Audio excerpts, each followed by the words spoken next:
Hello students, my name is Kushal and today we will discuss an important subject of GATE in mechanical engineering, which is industrial engineering. So in this subject, industrial engineering, the subject is industrial engineering.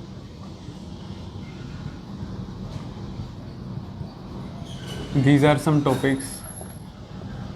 The first one is introduction,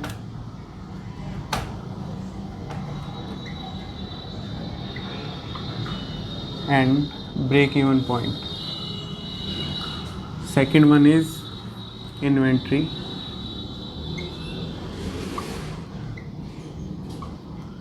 The third one is forecasting.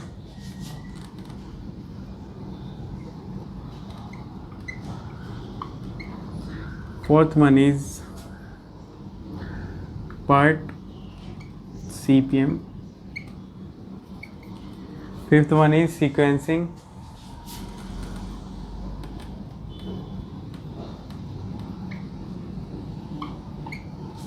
Next, line balancing.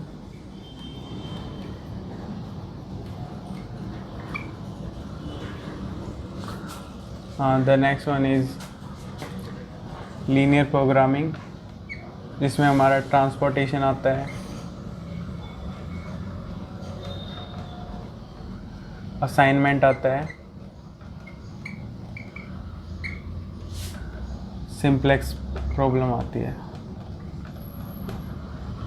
LPP model, ठीक है। और आती है हमारी material requirement and planning and production planning and plant layout. So in this subject we will discuss these topics, ठीक है। So now the first topic is introduction and break even point. Okay, पहले बात करते हैं हम production के बारे में। Production,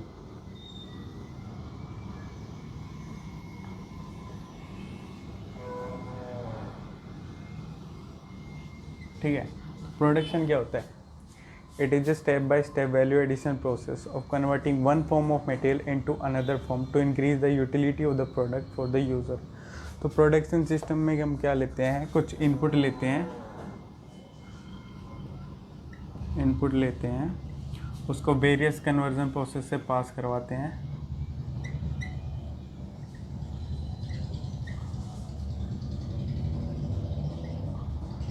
and then we will get a final output, ठीक है।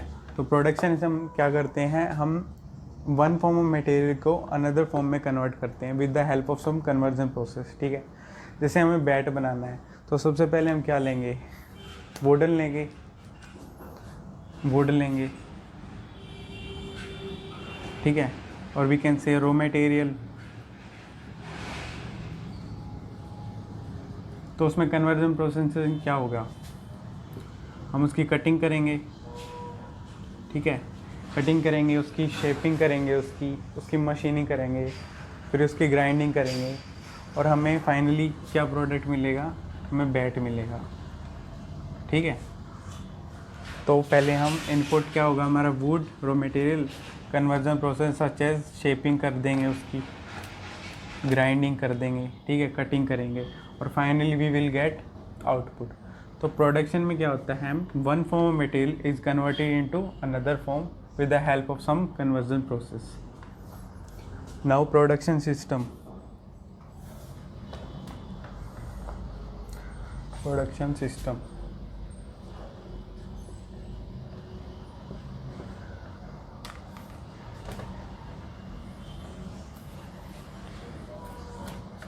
तो प्रोडक्शन और प्रोडक्शन सिस्टम में क्या डिफरेंस होता है? इसमें हम एक फीडबैक लूप लगा देते हैं,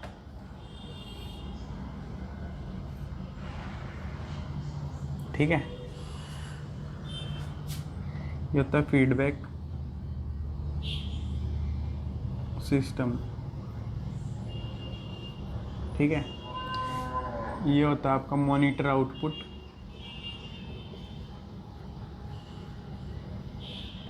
ओके, ये होता है आपका एडजस्टमेंट नीडेड। फॉर एग्जांपल हमें कुछ इनपुट दिया, ठीक है, अब उसका सब कन्वर्जन प्रोसेस होगा, ठीक है, तो उससे हमें कुछ मॉनिटरिंग ये आउटपुट मेज़र करेगा। अगर हमारा प्रोडक्ट है, जो बनने जा रहा प्रोडक्ट वो डिज़ायर्ड स्पेसिफिकेशन का नहीं होगा, तो हमें यहाँ से एक मॉनिटर आउटपुट मिलेगा, जिससे फीडबैक सिस्टम है वो यहाँ पे एडजस्टमेंट करेगा कि हमारा जो प्रोसेस चल रहा है वो ठीक नहीं चल रहा है और हमारा प्रोडक्ट एज़ पर स्पेसिफिकेशन नहीं है, ठीक है। तो यहाँ से आपकी चेंजेस होंगे, ठीक है, और आपका ये क्या करता है, डिफरेंशिएट करता है comparison of actual versus desired. इसका मतलब है एक्चुअल में क्या कन्वर्जन प्रोसेस हो रहा है, क्या हमें आउटपुट मिल रहा है, ठीक है, और हमें चाहिए क्या। तो ये आपका कंपैरिजन करता है और उस कंपैरिजन के बाद ये यहाँ पे डाटा भेजता है कि हमें ये एडजस्टमेंट करनी है ताकि हमें जो स्पेसिफिकेशन है वो मटेरियल की मिले आगे जाके, और फिर हमें आउटपुट प्रोवाइड हो। ओके, अब आ जाती है आपकी प्रोडक्टिविटी।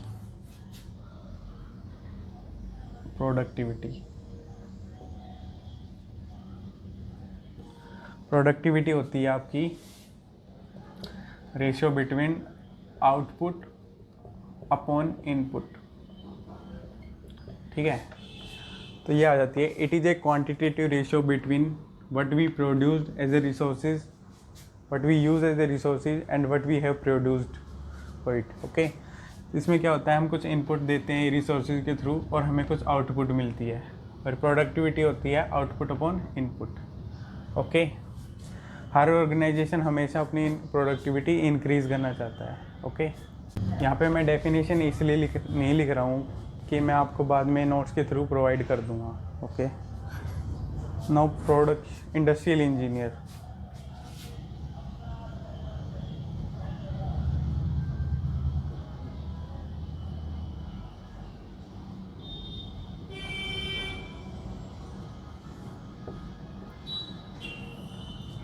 इंडस्ट्रियल इंजीनियर का क्या काम होता है प्रोडक्शन सिस्टम में, ये डिज़ाइन करता है, ठीक है, इंस्टॉलेशन करता है और डायरेक्ट करता है day to day working of production system, ठीक है।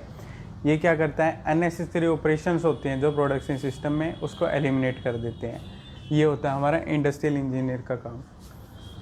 अब बात आती है प्रोडक्शन मैनेजर की।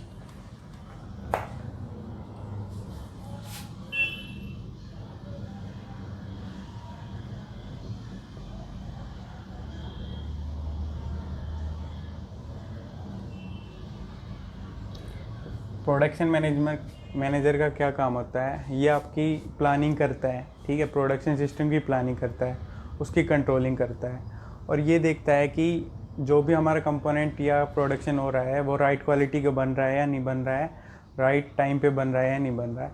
तो ये आपका होता है प्रोडक्शन मैनेजर का काम। Okay, cost in production. जब भी कोई प्रोडक्शन होता है तो उसमें क्या क्या कॉस्ट आते हैं, तो सबसे पहले आती है आपकी डायरेक्ट और प्राइम कॉस्ट, ठीक है। ये आती है आपकी, it includes direct labour plus direct material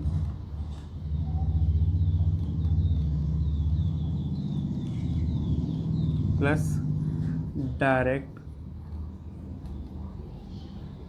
expenses. तो डायरेक्ट कॉस्ट ये होती है प्रोडक्शन में, it include direct labour, direct material and direct expenses. Direct labour में मतलब हमें कितनी मैन चाहिए, कितनी मैन पावर चाहिए, वो होती है आपकी direct labour, man power. Okay. Direct material में मतलब हमें प्रोडक्शन करना है तो हमें कितना मटेरियल चाहिए, ठीक है, उसमें आता है आपका डायरेक्ट मटेरियल।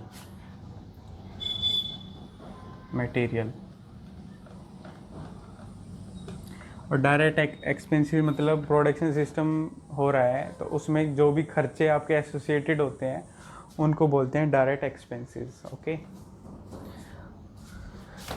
तो अब आप आता है नेक्स्ट टर्म इज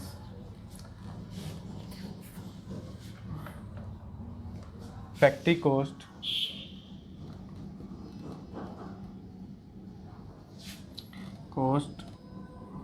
और factory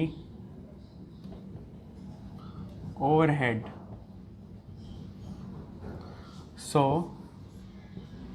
it includes indirect labor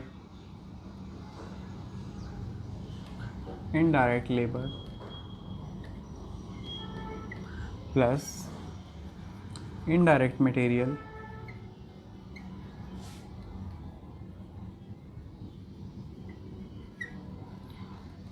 plus indirect labor, indirect material plus indirect expenses। तो फैक्ट्री कॉस्ट और फैक्ट्री ओवरहेड क्या होती है? तो प्रोडक्शन में इनडायरेक्ट रूप में जो भी हम यूज़ करते हैं कॉस्ट, उसको बोलते हैं फैक्ट्री कॉस्ट और फैक्ट्री ओवरहेड। और वी कैन से फालतू का जो हमें प्रोडक्शन के अलावा जो खर्चा होता है उसको बोलते हैं फैक्ट्री कॉस्ट और फैक्ट्री ओवरहेड। इनडायरेक्ट लेबर में जैसे हम वॉचमैन लगाते हैं, ठीक है, अब कोई फैक्ट्री लगाई है तो उसके लिए वॉचमैन भी तो चाहिएगा, तो वॉचमैन। हायर ऑफिसर्स, अब कोई मान लो प्रोडक्शन हो रहा है तो उसकी इंस्पेक्शन के लिए हमें हायर ऑफिसर अपॉइंट करने पड़ेंगे जो कि हमें इंस्पेक्ट करेंगे कि इक्विपमेंट सही क्वालिटी का आ रहा है या नहीं आ रहा है, तो हायर ऑफिसर। सुपरवाइज़र होते हैं कंपनी में, एक्सेट्रा। तो इनडायरेक्ट लेबर में हमारे वॉचमैन आ जाते हैं, हायर ऑफिसर और सुपरवाइजर होते हैं जो डायरेक्टली इंडल्ज नहीं होते प्रोडक्शन में, बट इनकी नेसेसिटी होती है प्रोडक्शन में। अब आता है इनडायरेक्ट मटेरियल। अब मशीन चल रही है, ठीक है, तो उसके लिए हमें कटिंग फ्लूइड भी चाहिएगा, हमें कॉटन भी चाहिएगी उसको साफ़ करने के लिए, हमें कपड़ा भी चाहिएगा, ठीक है, तो वो आता है इनडायरेक्ट मटेरियल में। अब एंड मशीनिंग में हमें ग्रीस भी चाहिएगा, ठीक है, ताकि लुब्रिकेशन होती रहे उसके अंदर। तो ये सब आ जाते हैं आपके इनडायरेक्ट मटेरियल में, जैसे cutting fluid, grease, cotton, jute, etcetera. Okay, now indirect expenses. Indirect expenses में क्या आते हैं, जैसे अब प्रोडक्शन हो रहा है, फैक्ट्री लगाई हुई है हमें, तो उसमें टेलीफोन भी होता है, तो टेलीफोन बिल्स भी आते हैं। अब मशीन चल रही है तो इलेक्ट्रिक बिल्स भी आते हैं, ठीक है, तो ये सब जो एक्सपेंसेस होते हैं ये इनडायरेक्ट एक्सपेंसेस होते हैं। So these are telephone bills,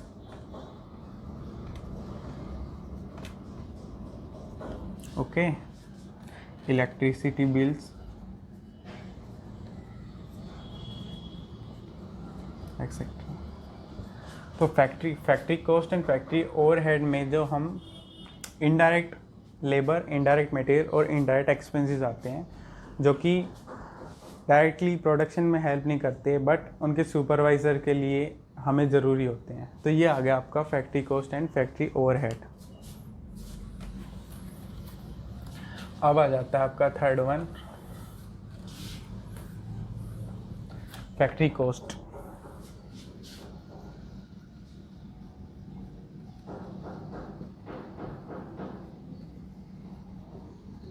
भाई फैक्ट्री कॉस्ट में क्या होता है, जो भी फैक्ट्री के अंदर जो इंक्लूडेड कॉस्ट होती हैं उसको हम फैक्ट्री कॉस्ट बोलते हैं, जो कि हमने पहले ही डिस्कस कर चुके हैं। वो थी डायरेक्ट और प्राइम कॉस्ट प्लस इनडायरेक्ट और factory overhead cost. So it is a combination of direct और prime cost plus factory overhead और we can say factory expenses. These terms हमने पहले ही इनको डिस्कस कर चुके हैं हमें, ठीक है। Now the fourth one is total cost. Total cost. तो टोटल कॉस्ट में क्या आता है? टोटल कॉस्ट में आता है फैक्ट्री कॉस्ट आती है, ठीक है, प्लस अब कोई कंपोनेंट तो बन गया, उसको हमें एडवर्टीजमेंट भी करनी है, उसकी मार्केटिंग भी करनी है, उसको हमारी फैक्ट्री से शॉप तक भी ले जाना है। तो ये होती है आपकी total cost include factory cost plus अब कोई कंपोनेंट बन गया तो उसकी मार्केटिंग भी करनी पड़ेगी हमें,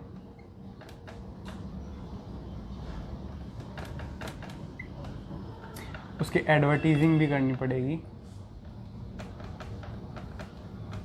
और उसको फैक्ट्री से लेके हमें शॉप तक या कहीं पे भी हमें पहुंचाना हो तो वो आती है उसकी transportation.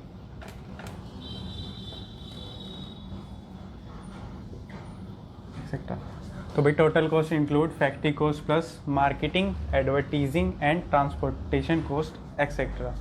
Now the fifth one is selling cost.